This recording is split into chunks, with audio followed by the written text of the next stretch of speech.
하나님 말씀 고린도후서 5장 16절에서 19절까지의 말씀입니다. 그러므로 우리가 이제부터는 어떤 사람도 육신을 따라 알지 아니하노라. 비록 우리가 그리스도도 육신을 따라 알았으나 이제부터는 그같이 알지 아니하노라.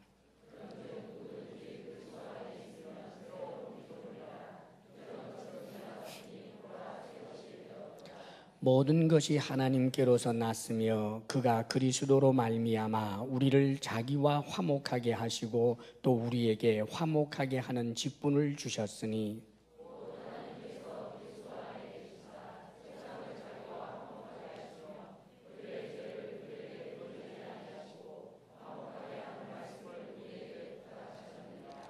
아멘. 우리는 새로운 피조물이죠. 그렇습니다. 우리는 하나님께 새롭게 지음받은 존재입니다. 그래서 그 옛 사람이 아닌 이제 새 사람이 되었는데 이것은 단순한 사람이 어떤 결단 그런 의미에서의 새 사람이 아니라 아예 하나님에 의해서 새롭게 지음받은 존재가 됐습니다. 성령으로 말미암아 우리가 거듭났지요. 그래서 옛사람이 가지고 있는 비참과는 우리는 상관이 없습니다. 더 이상 이제는 사단의 노예도 아니고 죄의 노예도 아니고 우리가 영원한 그런 지옥에 던져질 그런 존재가 아니라 하나님의 사랑받는 아들, 딸이 되었고 이제는 하나님께서 우리에게 저 영원한 세계를 우리들에게 상속해 주신다고 약속해 주고 계십니다. 그렇기 때문에 새로운 피조물 된 우리들은 삶을 살 때 자신을 위해 사는 것이 아니라 먼저는 주님을 위하여 살아야 한다 하는 것을 우리가 지난주 15절 말씀을 통해 배웠습니다. 하나님을 위하여 주님을 위하여 사는 것이 사실은 그것이 나 자신을 위하여 사는 것입니다. 하나님을 위하여 사는 것이 가장 가치 있고 보람된 삶이기 때문입니다. 이렇게 우리는 주님을 위하여 살아야 할 뿐만 아니라 그 다음에 우리는 새로운 피조물이기 때문에 우리가 세상을 또 사람을 보는 그런 기준이 달라져야 합니다. 새로운 피조물이 되었으니까 우리가 사물을 보고 혹은 사건이나 혹은 사람을 볼 때 나름대로 판단을 하지요. 사실은 판단은 하는 것이 옳습니다. 선한 것은 선한 것으로 알아야 하고 악한 것은 악한 것으로 알아야지요. 좋은 것은 좋은 것으로 알고 나쁜 것은 나쁜 것으로 알아야 합니다. 나쁜 것을 좋은 것으로 알고 악한 것을 선한 것으로 그렇게 판단 잘못한다면 너무나 딱한 노릇 아니겠습니까? 그렇기 때문에 우리는 뱀처럼 지혜롭게 분별력이 있고 판단할 줄 알아야 하겠습니다. 그러나 새로운 피조물이 된 우리들이 사람을 판단하거나 사건과 사고에 대하여 여러 가지 삶의 정황들에 대하여 그것을 판단할 때 판단의 기준이 이제는 달라져야 합니다. 오늘 16절 말씀에 이렇게 기록해 주고 있지요. 16절을 함께 읽습니다. 시작. 그러므로 우리가 이제부터는 어떤 사람도 육신을 따라 알지 아니하노라. 비록 우리가 그리스도도 육신을 따라 알았으나 이제부터는 그같이 알지 아니하노라. 사도 바울이 이 뼈 아픈 소리를 하고 있는 거지요. 전날에 이 그리스도 예수 그리스도를 육신을 따라 알았습니다. 자신은 이제 예수님에 대하여 정확하게 판단하고 있다고 생각을 한 거지요. 그래서 예수님 당시 이제 사울일 때 그가 생각하는 예수님은 말하자면 사기꾼이었습니다. 또 죄인 중에 그런 그 괴수고 이단의 괴수라고 생각을 했습니다. 그래서 예수님을 믿고 추종하는 사람들을 잡아서 결박하고 죽이고 혹은 감옥에 집어넣는 것이 하나님을 위하는 것이라고 생각을 한 거지요. 사실 바울은 나름대로 그리스도에 대한 예수 그리스도 나사렛 예수님에 대한 나름대로의 판단을 가지고 있었는데 그 판단이 지극히 육신을 따라 한 판단이었습니다. 예수님을 따르고 있는 사람들이 왜 예수님을 따르는지에 대하여 심각하게 사실은 들어본 적이 없고 마음을 열고 귀를 열어 들어본 적이 없습니다. 사울 바리새인 중에 바리새인이고 가말리엘 문화에서 공부를 한 사람이고 철저하게 율법에 대해서 열심 있는 자신의 그 식견을 가지고 볼 때 예수님은 메시아일 수 없다고 생각을 했지요. 그리고 이런저런 이적 소문들이 좀 들리지만 일고의 가치가 없는 것으로 그렇게 나름대로 판단을 했다는 말입니다. 그런데 알고 보니까 자신의 판단이 잘못이었다는 거지요.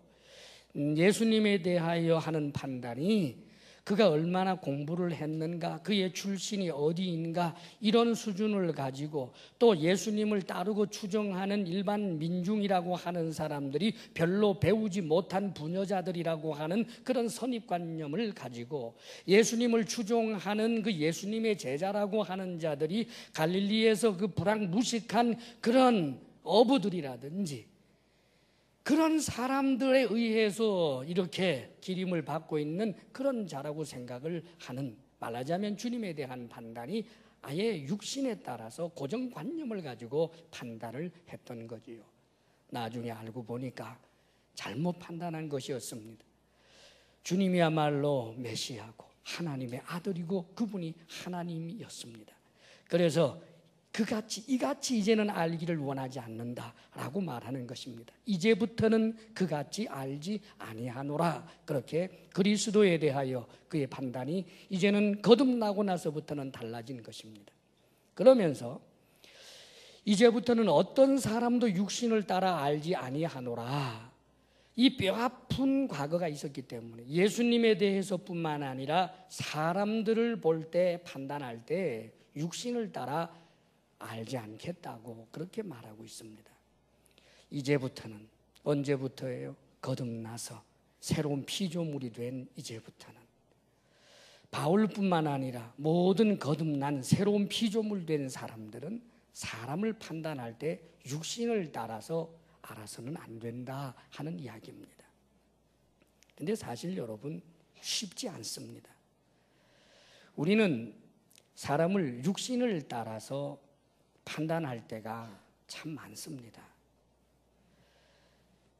잘생긴 사람과 못생긴 사람이 있으면 누구에게 호감이 갑니까?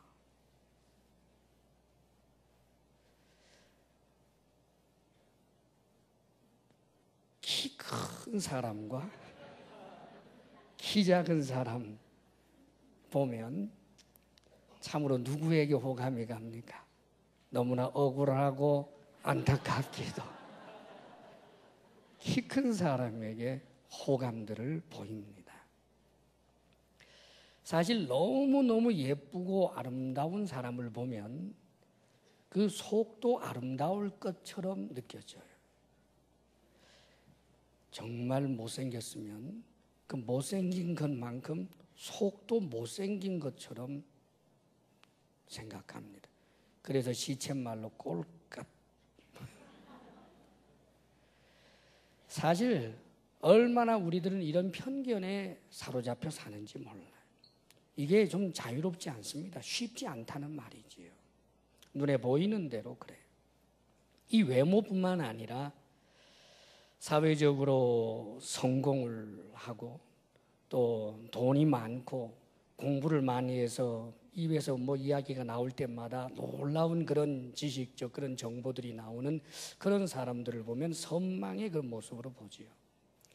뭐 사회적인 그런 성공하거나 혹은 아주 그런 사회적인 저명 인사들에 대해서 이런저런 말을 하지만 실제로 내 삶의 자리에서 구체적으로 저명 인사들과의 교제할 수 있는 그런 기회가 주어진다면 그것을 별반 마다할 이유가 없지요.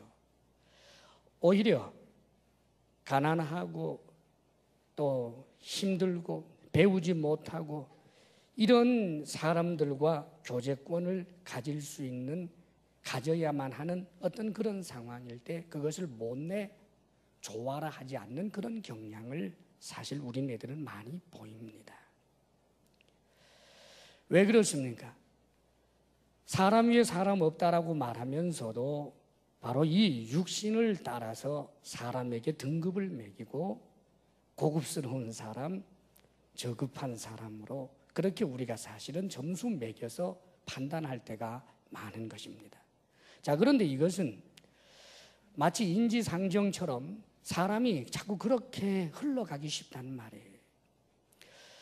이 말씀은 육신을 따라서 사람을 판단하지 말라라고 하는 이 말을 잘못 이해해서 사회적으로 성공을 한 사람이라든지 혹은 부자라든지 어떤 분야에서 정상급에 서 있는 그런 사람들을 보면서 저들의 수고와 노고에 대해서 인정하지 않고 마치 부자를 보면 도둑질이나 해서 부자가 된 것처럼 그렇게 멸시하거나 혹은 어떤 분야에서 성공한 그런 스포츠 스타라든지 또 이런 뛰어난 사람들을 보면서 그들에게 대하여 비아냥하라고 하는 이야기가 아닙니다. 사실 사회적으로 성공을 했다든지 어느 분야에서 탁월한 그런 자리에 서 있는 사람들을 볼 때 그들이 한 참으로 뛰어난 수고와 노력에 대해서 또 그들이 이룬 것에 대해서 갈채를 보내주고 그것을 존중하고 인정해 주는 것은 필요합니다. 그래야 마땅합니다. 다만 성공한 사람들에 대하여 존중을 보여주고 인정함과 더불어서 사회적인 약자라고 하는 사람들을 멸시하거나 업신여기는 태도를 결코 가져서는 안 된다는 말이죠. 사회적인 약자, 내가 살다가 보면 내가 갑이 되고 누가 을이 되어 있습니다. 그런데 내가 갑이기 때문에 을에 대해서 마음대로 해도 된다고 생각하는 그런 잘못된 일을 할 때가 우리는 있습니다. 사랑하는 여러분, 이것은 절대로 간단한 문제가 아닙니다. 왜냐하면 그는 없인 여겨도 될 만한 그런 사람이 아니기 때문입니다. 우리는 사람을 대할 때 사람이 하나님의 형상을 따라 지음받은 소중한 존재라고 하는 데서부터 시작해야 합니다. 이 세상에 그 어느 누구도 경멸받아도 될 만한 그런 존재는 없습니다. 그가 한 악한 일, 그가 한 잘못, 이런 것에 대한 잘못 자체에 대해서는 그 잘못을 지적하고 잘못을 비난하고 내가 그 잘못된 길로 가지 않겠다 반면 교사는 삼을 수 있다고 할지라도 그 인간 존재 자체를 우리가 멸시하거나 경멸하는 그런 태도를 절대로 가져서는 안 됩니다. 우리 예수님께서 이런 말씀을 하셨습니다.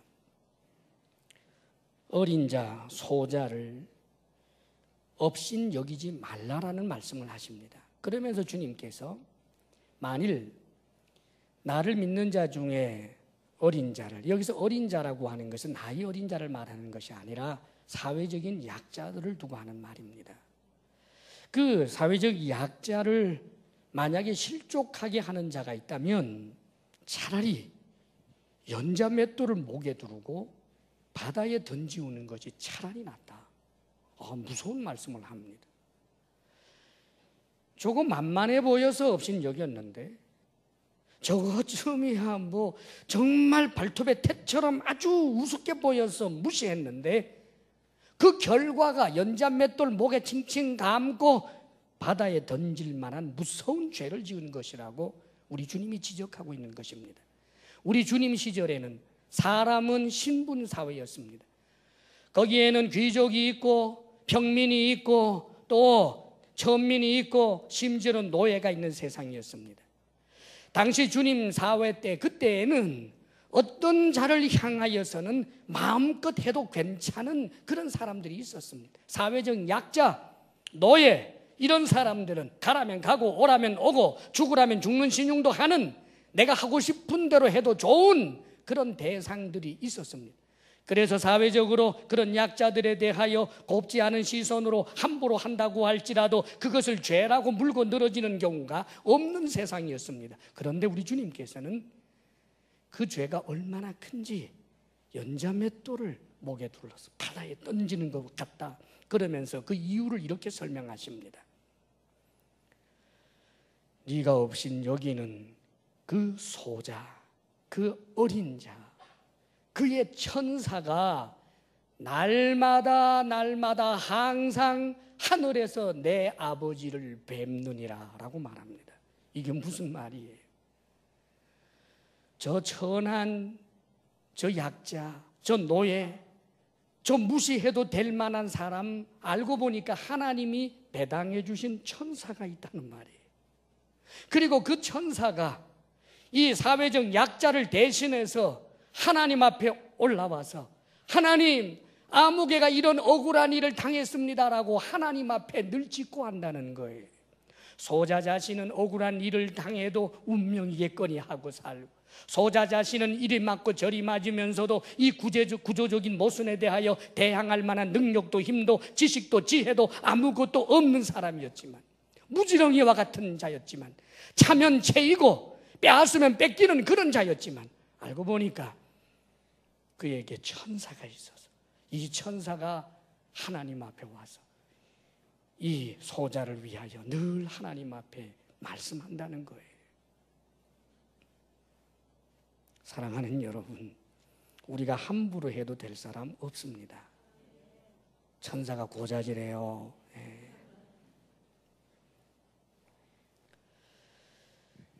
우리 주님께서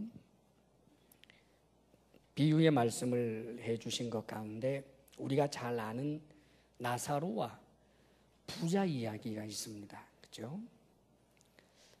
나사로라고 하는 거지, 그리고 사회적으로 아주 성공한 부자, 이 두 사람이 살다가 죽습니다. 물론 이 거지는 오래 살지 못했지요. 아주 비참하게 살다가 몸에 그저 병들고 그렇게 해서 어느 날 죽고, 또 세월이 많이 흘러서 그 다음에 이 부자도 죽어요. 그렇게 해서 나중에 부자는 말하자면 지옥 가고, 이 나사로라고 하는 그 비참해 보였던 거지는 이제 아브라함 품에 안기고 천국에 갔다라고 하는 그런 이야기를 주님께서 이제 말씀을 하셨습니다. 이 성경에 기록이 되어 있는데, 그 내용, 성경 내용을 자세히 읽어보면 놀라운 사실 한 가지를 발견합니다. 나사로는 죽어 천사에게 받들려 아브라함 품에 안기고, 부자도 죽어 장사되었음에. 사랑하는 여러분, 이 나사로가 아브라함에게 받들려서, 아니 천사에게 받들려서 아브라함 품에 안겼다. 사람의 눈에 볼 때는 형편없는 인생, 무가치한 인생이었는데, 하나님께서 보실 때는 그 나사로가 부자보다도 훨씬 더 존귀한 존재여서, 부자에게는 말하자면 천사가 배당이 되지 않았지만 이 나사로에게는 천사가 있었단 말이에요. 사랑하는 여러분, 왜요? 이 나사로는 거지로 살았지만 그에게는 하나님을 경외하는 중심이 있었기 때문입니다. 하나님을 경외하는 이 거지가 하나님을 하나님으로 경외할 줄 모르는 부자보다 하나님께서는 훨씬 더 존귀한 존재로 보고 있었다는 말입니다. 사랑하는 여러분, 우리가 사람을 판단하는 기준이 하나님의 기준과 같아져야 하는 것입니다. 기본적으로는 모든 사람들을 하나님의 형상을 따라 지음받은 소중한 존재로, 참으로 귀한 존재로 우리는 기본적으로 가져야 합니다. 그리고 부자라든지 사회적인 그런 강자들을 향한 그들의 수고와 노고에 대해서 있는 그대로 받아줄 줄 아는 너그러운 마음과 성공에 대하여 갈채를 보낼 줄 아는 그런 마음도 있어야 할 것입니다. 동시에 우리가 정말 존귀하게 여겨야 할 사람은 성공 신화를 써낸 사람들이 아니라 15절에서 우리에게 전날 가르쳐 주셨던 것처럼 주님을 위하여, 하나님을 위하여 그렇게 살아가는 사람, 거룩한 삶을 살아내는 사람, 성령의 열매를 맺는 사람, 참으로 철저하게 하나님을 경외하면서 하나님 나라를 위하여 살아가는 그런 사람들을 볼 때 우리는 그 누구보다도 더 존경하고 더 사랑하고 존귀히 여기는 마음이 있어야 하는 것입니다. 사랑하는 여러분, 기도 많이 하는 성도가 있습니다. 가난합니다. 하는 일이 잘 안 됩니다. 그런다고 없인 여기겠습니까? 날마다 기도의 자리에 나와서 교회를 위하여, 나라를 위하여 기도하는, 늘 눈물 젖은 얼굴로 하나님을 바라보며 탄원하는 그를 어느 누가 재물이 없고 가난한 자라고 해서 없인 여길 수 있다는 말입니까? 세상 사람들은 그것을 귀하게 여겨주지 않을 것입니다.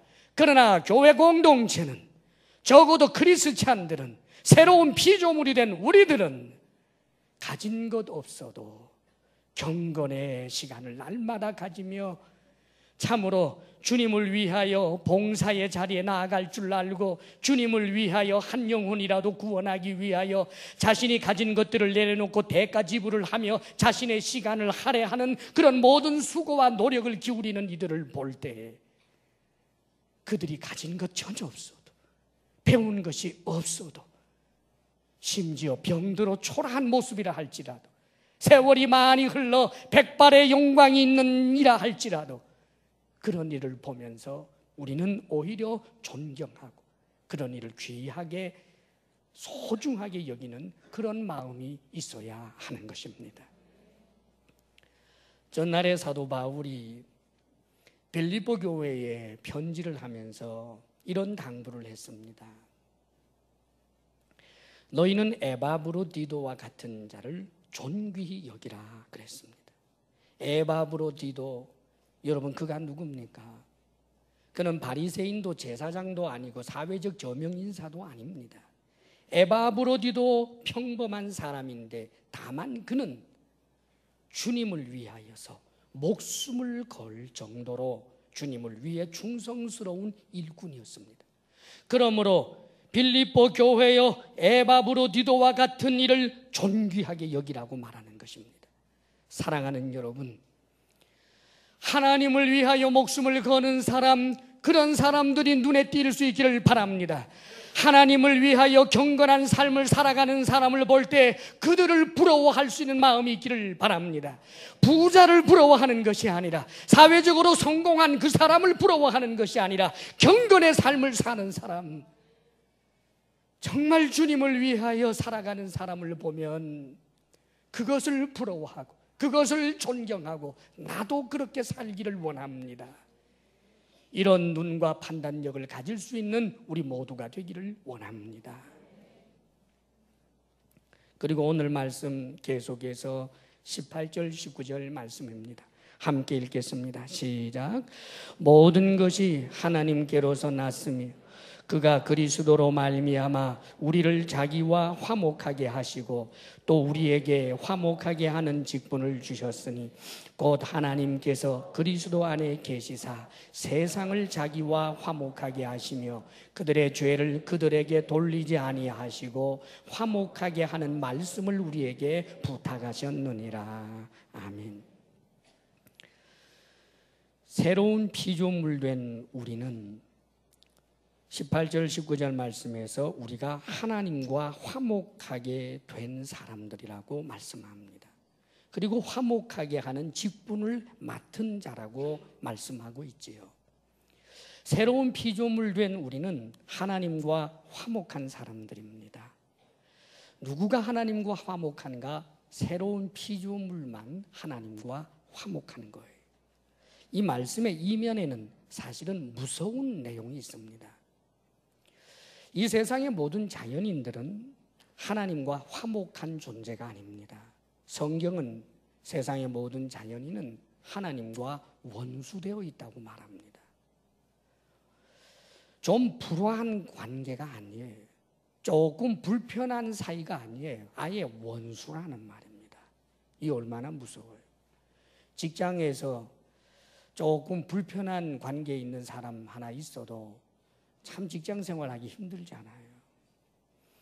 부부가 어쩌다가 좀 다투고 나면 그 얼마 동안 흐르는 냉기 얼마나 불편하고 힘듭니까, 여러분? 그런데 불편한 정도가 아니라 원수, 사람도 아니고 하나님은 누구냐 하면 모든 것이 하나님께로서 났으며 18절에 그렇게 말씀해 주고 있는데 모든 것의 근원이 되시는 분이 하나님인데 그 하나님과 내가 원수가 되어 있다. 생각만 해도 무서운 이야기입니다. 그런데 사랑하는 여러분, 인간 실존은 바로 이것입니다. 하나님과 원수가 되어 있었다는 말이에요. 왜 원수가 되었을까요? 그것은 죄 때문입니다. 우리 하나님께서는 거룩하신 분이기 때문에 죄에 대해서는 타협이 없는 분입니다. 빛 속에, 진정한 빛 속에 어둠이 깃들일 수 없는 것처럼 하나님께서는 죄를 용납할 수 없는 분입니다. 자, 그런데 죄 지은 인간, 죄인 된 인간과의 사이는 절대로 하나님께서 보아 넘길 수 없는 그런 사이일 수밖에 없는 거예요. 성경에 보면 죄에 대한 하나님의 태도가 얼마나 단호하고 무서운가에 대한 내용들이 창세기로부터 시작해서 계속해서 나옵니다. 하나님이 아담과 하와를 만드시고 얼마나 기뻐했어요. 너무 좋아했습니다. 그리고 그 아담과 하와와 더불어서 에덴 동산에서 함께 거닐기도 하고 그러시잖아요. 자, 그런데 이 아담 하와가 죄를 짓고 나니까 하나님께서 완전히 표면하셔서 아담 하와를 에덴 동산에서 쫓아냅니다. 쫓아내는 것도 모자라서 거기다가 화염 칼을 두시고 거기 천사를 두시고 절대로 다시 낙원에 돌아올 수 없도록 그렇게 단속을 해버리는 냉정한 하나님의 얼굴을 우리는 성경을 통해서 보게 됩니다. 사람들은 이런 생각을 합니다. 하나님 사랑이시니까 사랑이신 하나님이라면 어떻게 지옥을 만들 수 있겠는가? 그래서 하나님에 대한 생각을 나름대로 신관을 스스로 갖고 있는데, 그래서 하나님은 너무나 사랑이 많으시기 때문에 죄가 있어도 눈 감아버리는 하나님, 아무리 큰 죄가 있어도 죄를 너무나 작게 여겨주는 그런 하나님, 이렇게 생각을 합니다. 사랑하는 여러분, 성경에서 계시해 주시는 하나님은 그런 하나님이 아닙니다. 작은 죄 하나도 작다고 하지 아니하는 그런 하나님입니다. 우리 예수님께서 죄에 대한 것을 이야기할 때, 죄로 인하여 지옥에 간다라는 말씀을 하실 때 흉악한 사람들, 살인자들, 사람들에게 차마 인간으로 할 수 없는 그런 못된 짓 하는 사람들을 지옥에 간다라고 말씀하는 것이 아니라, 놀랍게도 사람의 형제를 향하여 라가라 하는 자마다, 미련한 자라 하는 자마다, 욕하는 자마다 지옥불에 던져질 것이라고 말씀합니다. 다시 말하면 성경에서 말씀하고 있는 하나님은 죄에 대하여 조금의 여지도 주지 않는 아주 무서운, 죄에 대하여 너무나 냉정한 하나님으로 나타납니다. 그래서 사랑하는 여러분, 성경에는 홍수 사건이 있습니다. 죄가 관영한 이 세상을 홍수로 다 쓸어버리는 하나님, 성경에 계시된 하나님은 바로 그런 하나님이십니다.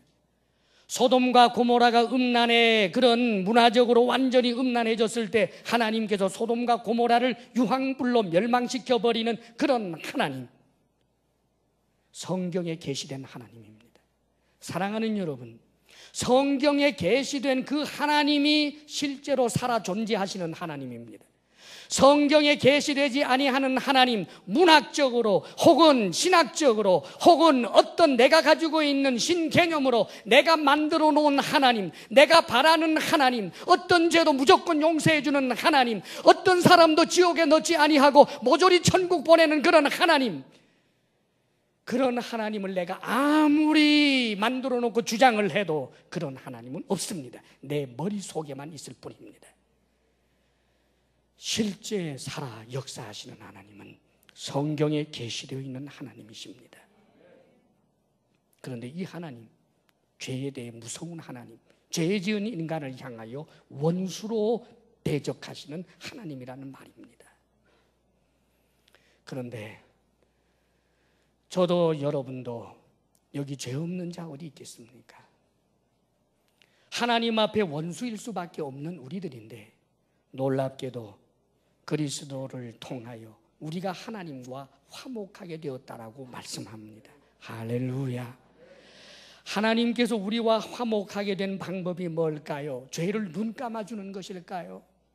너 죄 안 지은 것으로 해줄게, 그렇게 하는 걸까요? 아닙니다. 우리 하나님 그런 불의의 하나님이 아니십니다. 작은 죄 하나도 용납하지 못하시는 그 하나님은 그 죄에 대한 문제를 이렇게 해결하셨습니다. 모든 것이 하나님께로서 났으며 그가 그리스도로 말미암아 우리를 자기와 화목하게 하시고, 그리스도로 말미암아라고 말씀합니다. 그리고 19절에 좀 더 구체적으로 말씀합니다. 하나님께서 그리스도 안에 계시사 세상을 자기와 화목하게 하시며 그들의 죄를 그들에게 돌리지 아니하시고, 그럽니다. 죄 지은 사람에게 그 죄를 그들에게 묻지 아니하고 그들에게 돌리지 않았다는 말입니다. 그렇다면 누구에게 돌렸다는 말이에요? 그리스도에게 돌렸다는 말입니다. 죄 지은 나를 향하여 죄를 나에게 묻는 것이 아니라 그 죄를 그리스도에게 물었다는 말이죠. 그렇다면 예수 그리스도, 그분은 누구십니까? 그리스도는 하나님 앞에 너무나 억울한 분 되지 않겠습니까? 그러나 오늘 성경은 하나님께서 그리스도 안에 계시사 그렇게 말씀합니다. 다시 말하면 이것은 하나님의 자기 희생이라는 말이지요. 하나님과 그리스도는 분리될 수 없는 분입니다.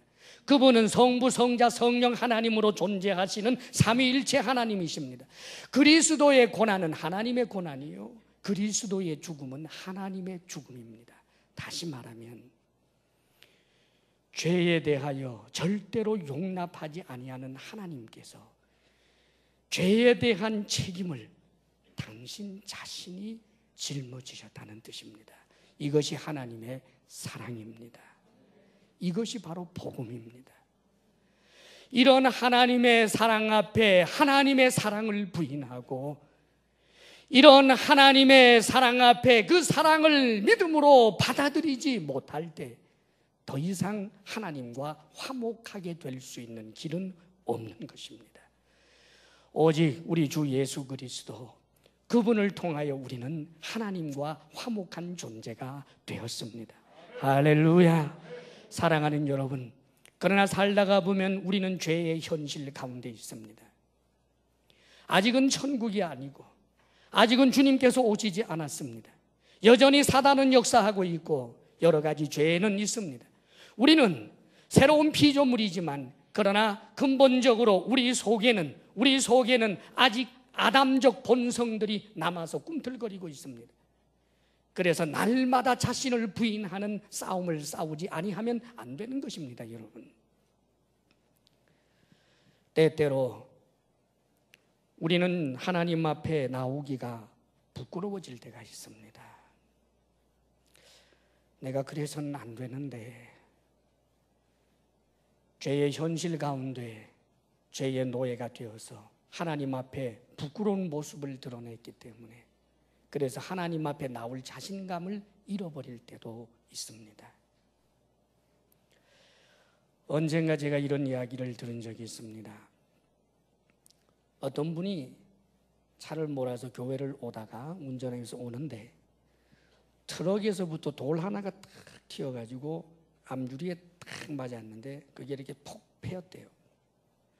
그래가지고 너무나 화가 나서 그걸 좀 추적을 하려고 했는데 놓쳐버렸고, 그래서 뭐 차 안에서 정말 입에 담지 못할 욕을 막 했대요. 막 소리도 지르고 막 그냥 입에서 열 어쩌고 하고 막 이렇게. 그렇게 흥분하고 성을 내고 그러다가 보니까 야, 이래가지고 내 교회 가면 뭐 하겠나 이 생각이 들어서 교회로 안 갔대요.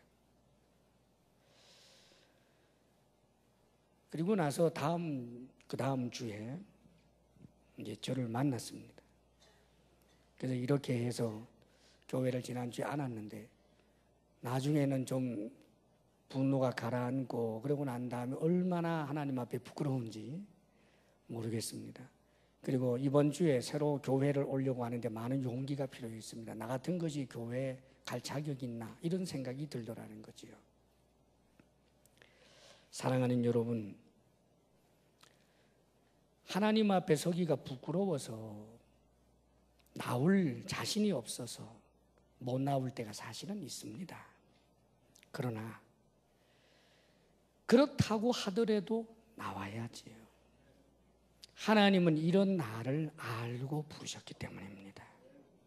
이런 수준을, 이런 연약함을 알면서도 하나님이 나를 당신의 자녀로 삼아주신 것입니다.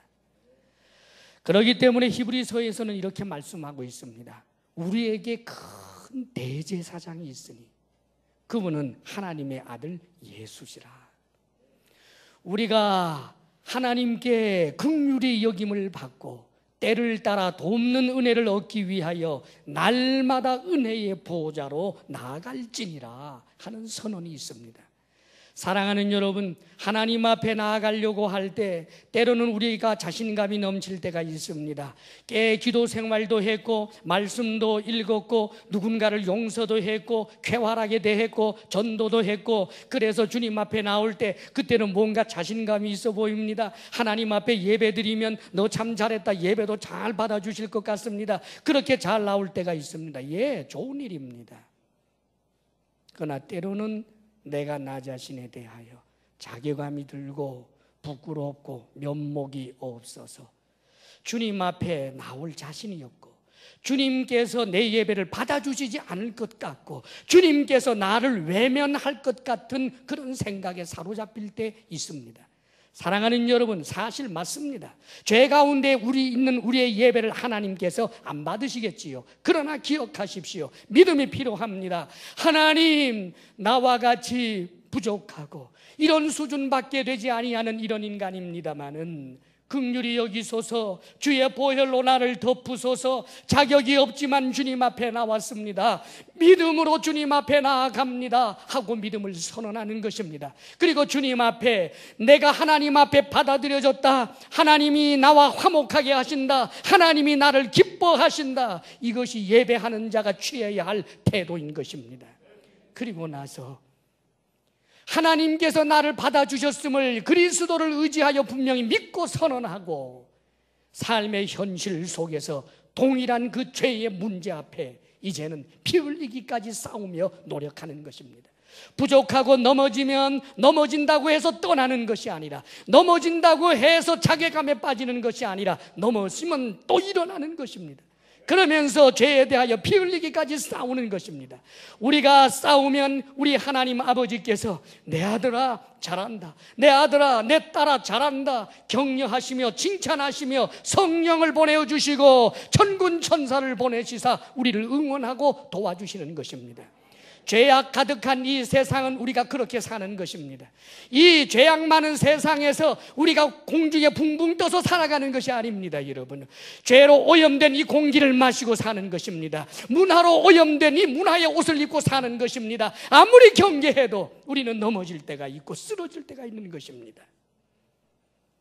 사랑하는 여러분, 우리가 새로운 피조물이 되었다라고 하는 것은 신분의 문제입니다. 우리는 하나님의 아들이 되고 딸이 된 것입니다. 우리의 자녀가 내 말을 듣지 아니한다고 해서 아들, 아버지 관계를 끊어버리는 그런 부모가 어디 있겠습니까? 너는 이제부터 내 아들이 아니다라고 말하지만 그 말이 사실인 부모가 어디에 있겠느냐는 말입니다. 사랑하는 여러분, 우리 육신의 부모님보다 훨씬 더 큰 사랑, 훨씬 더 큰 능력 가지신 분이 우리가 믿는 하나님 아버지이신 것입니다. 여러분, 사랑하는 여러분, 우리는 하나님과 화목함을 즐기는 것입니다. 하나님께서 나를 기뻐하시니 나도 나를 기뻐하는 것입니다. 하나님께서 나에게 미래를 밝게 보아주시니 내가 나의 미래를 밝게 보는 것입니다. 하나님께서 나를 계속하여 하나님의 보화로 보아주시니 내가 나 자신을 귀하게 여기는 것입니다.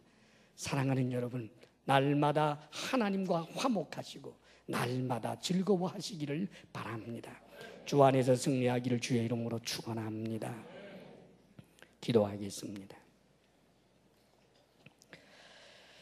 이 시간 주님 앞에 간절히 결단하며 기도하기를 원합니다. 참으로 우리는 새로운 피조물입니다. 새로운 피조물로서 우리는 사람을 육신을 따라서 판단하고 어렵고 연약한 사람들을 업신여기는 그런 태도를 가져서 안 될 것입니다.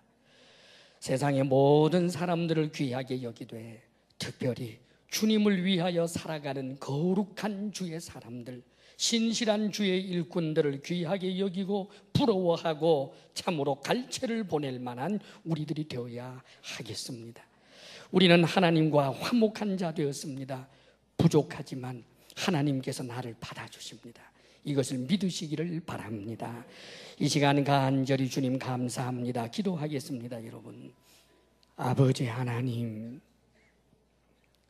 우리 사는 이 세상 힘들고 곤고하고 억울한 일이 많고 죄가 관영하지만 우리가 살아낼 용기가 있는 것은 우리는 하나님께 속하였고 새로운 피조물이 되었고 하나님과 화목한 자가 되었기 때문입니다.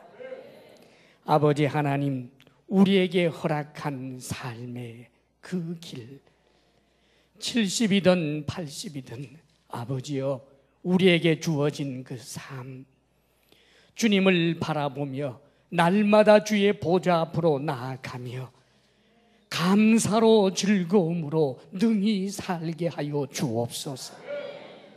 오 사랑이신 하나님, 우리의 예배를 받으신 하나님께 감사드리며 우리가 이 시간 주님 앞에 예물을 올려드립니다. 아버지, 하나님께서 주신 것이지만 그 가운데 구별하여 감사해서 주님 앞에 예물을 드립니다. 주님의 말씀을 따라 진실함으로 드리는 11조, 거기에 담겨있는 믿음과 삶의 애환을 보옵시고 아버지 하나님, 땅에 기름진 것을 피로를 따라 공급하여 주옵소서. 아버지 하나님, 감사를 올려드리오니 감사의 열매가 또한 넉넉하게 하여 주옵소서. 하나님 앞에 드림이 즐겁고 이웃에게 나누고 베품이 즐거운 물질의 선한 청지기들 되게 해 주옵소서. 물질이 시험거리가 되지 아니하도록 성령이여 우리가 주만 섬기게 하옵소서. 아버지 하나님, 주의 백성들에게 은혜를 더하소서. 건강에 복 주시기를 원합니다. 마음의 평강 주시기를 원합니다. 부부사랑 돈독하게 되기를 원합니다. 하나님이 선물로 주신 우리의 자녀들이 우리보다 더 큰 믿음의 사람으로 축복의 통로로 분야에 굳게 세워 주옵소서. 이제는 우리 주 예수 그리스도의 크신 은혜와 하나님 아버지의 한없는 사랑과 성령의 교통하심과 충만케 하심이 나는 새로운 피조물입니다.